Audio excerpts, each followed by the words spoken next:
दोस्तों, मुकम्मल English grammar course का आज सबक नंबर 10 है। इस मुकम्मल इंग्लिश ग्रामर कोर्स के 9 क्लासेस हम ऑलरेडी आपके लिए अपने चैनल पर अपलोड कर चुके हैं और मुझे उम्मीद है कि अगर आप हमारे इस कोर्स को शुरू से लेकर आखिर तक देख रहे हैं तो आपने हमारी उन 9 क्लासेस से बहुत कुछ सीख लिया होगा, जो कि आपके लिए रोज़मर्रा ज़िंदगी में इंग्लिश बोलचाल करना काफ़ी ज़्यादा आसान बन चुका होगा।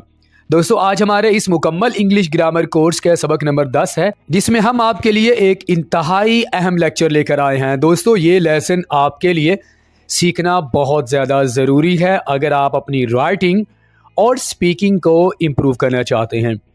तो आपने मेरे साथ ये वाला लेसन आखिर तक लाजमी देखना है। लेसन का आगाज़ करते हैं। लेकिन दोस्तों, हमारी अगली क्लास को शुरू करने से पहले ये ज़रूरी है आपके लिए जानना, सीखना कि आपने पिछली क्लास में क्या सीखा था। दोस्तों, हमने आपको पिछले सबक में इन तीनों प्रपोजिशंस के बारे में बिल्कुल डिटेल के साथ सिखा दिया था और मुझे यकीन है कि आपके तमाम कॉन्सेप्ट्स, आपकी कन्फ्यूजन इन तीनों कॉमन प्रपोजिशंस के बारे में क्लियर हो चुकी होंगी।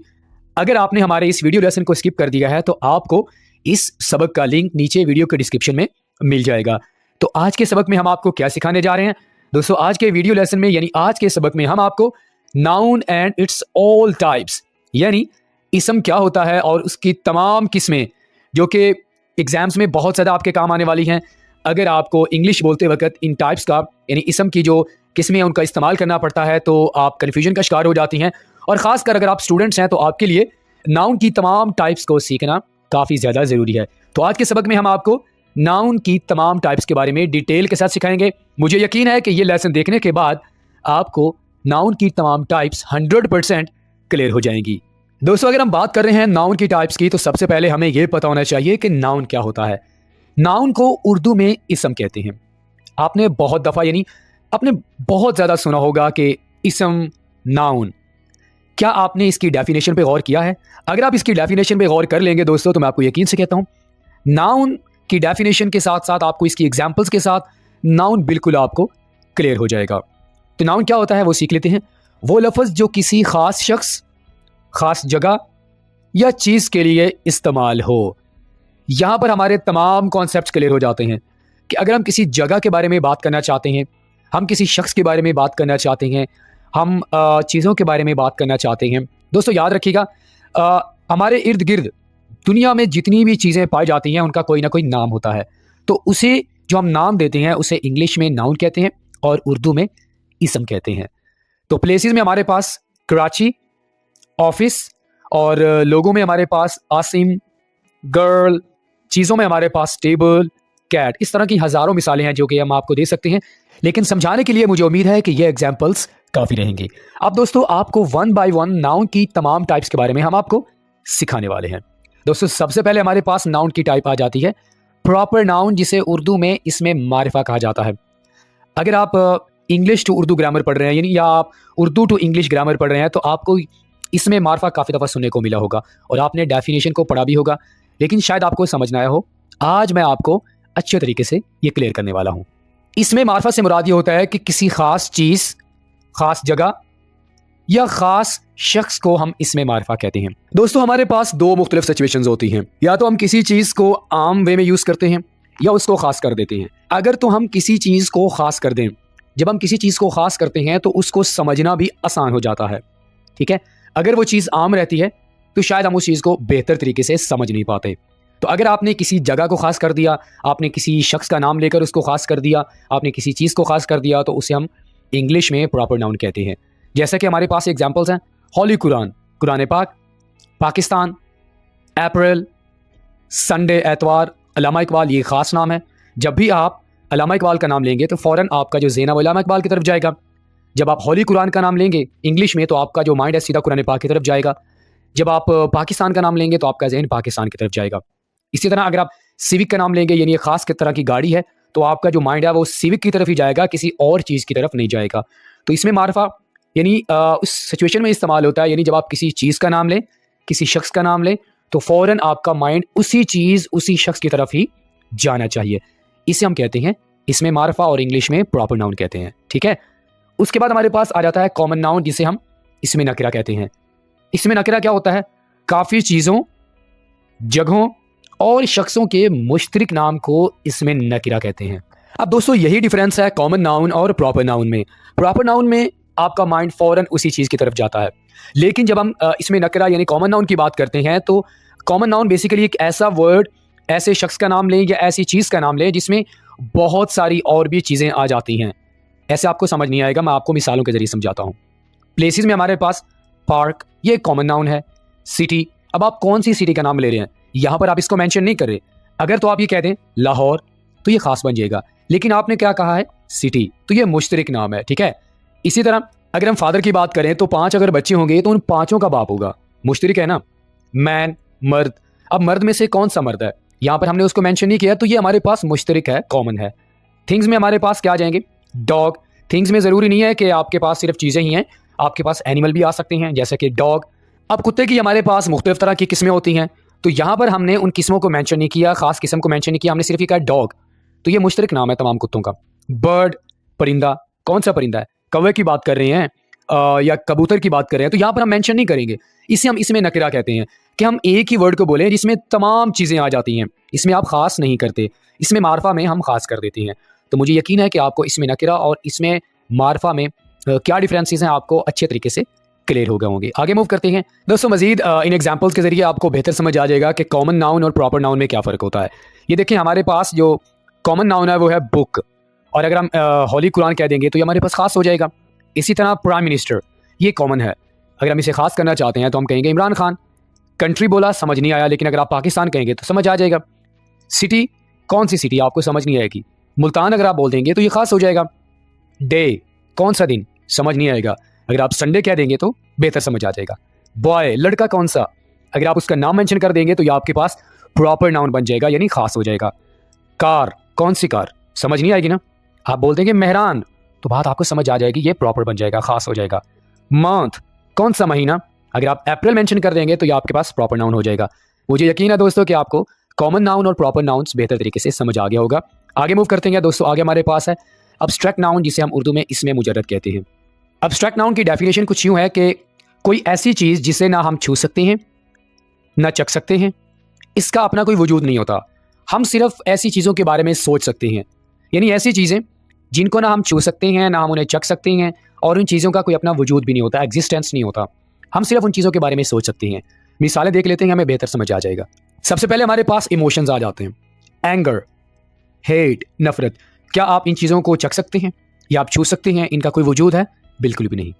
इसी तरह इवेंट्स, बर्थडे, हॉलीडे, ये हमारे पास इवेंट्स हैं, इनको ना हम छू सकते हैं ना हम इनको चख सकते हैं, और इनका अपना कोई वजूद नहीं होता। स्टेट्स, फ्रीडम और पीस, ये ऐसी चीज़ें हैं जिनका कोई वजूद नहीं होता, ये अब्स्ट्रैक्ट नाउन है। इसी तरह अगर किसी इंसान में कोई क्वालिटीज़ पाई जाती हैं, ऑनेस्टी, ट्रस्ट, तो ये दोनों चीज़ें ऐसी हैं जिनको ना हम छू सकते हैं ना चख सकते हैं, हम सिर्फ इन चीज़ों के बारे में सोच सकते हैं। तो अगर हम किसी ऐसी चीज़ के बारे में बात कर रहे हैं जिनको हम सिर्फ सोच सकते हैं, उन्हें इंग्लिश में अब्स्ट्रैक्ट नाउन कहा जाता है। क्लियर हो गया दोस्तों। आगे हमारे पास आ जाता है concrete noun. Concrete noun abstract noun का उलट है। तारीफ देख लेते हैं ताकि हम बेहतर समझ सकें। ऐसी चीज़ों के नाम जिनको हम चख सकते हैं और छू भी सकते हैं, और इनका अपना वजूद भी है। दोस्तों यही तो डिफरेंस है कंक्रीट और अब्स्ट्रैक्ट नाउन में।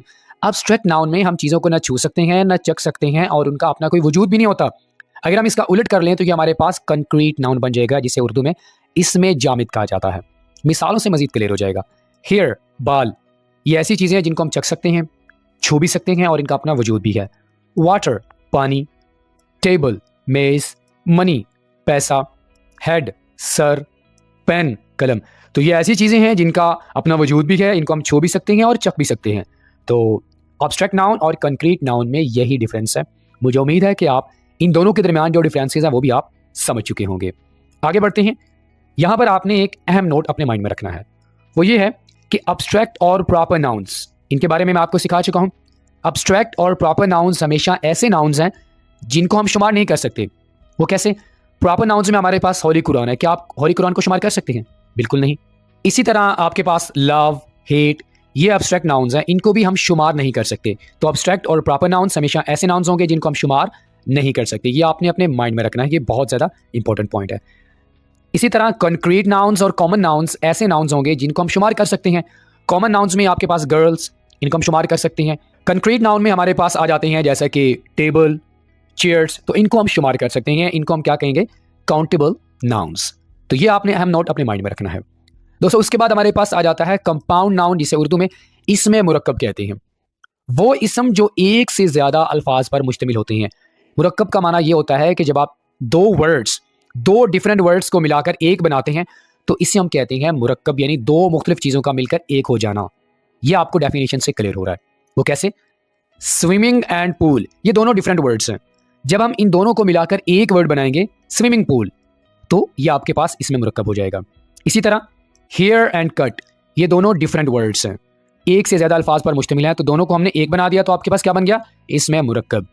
बस एंड स्टॉप, दोनों को हमने मिलाया तो एक बन गया, तो ये हमारे पास इसमें मुरक्कब हुआ।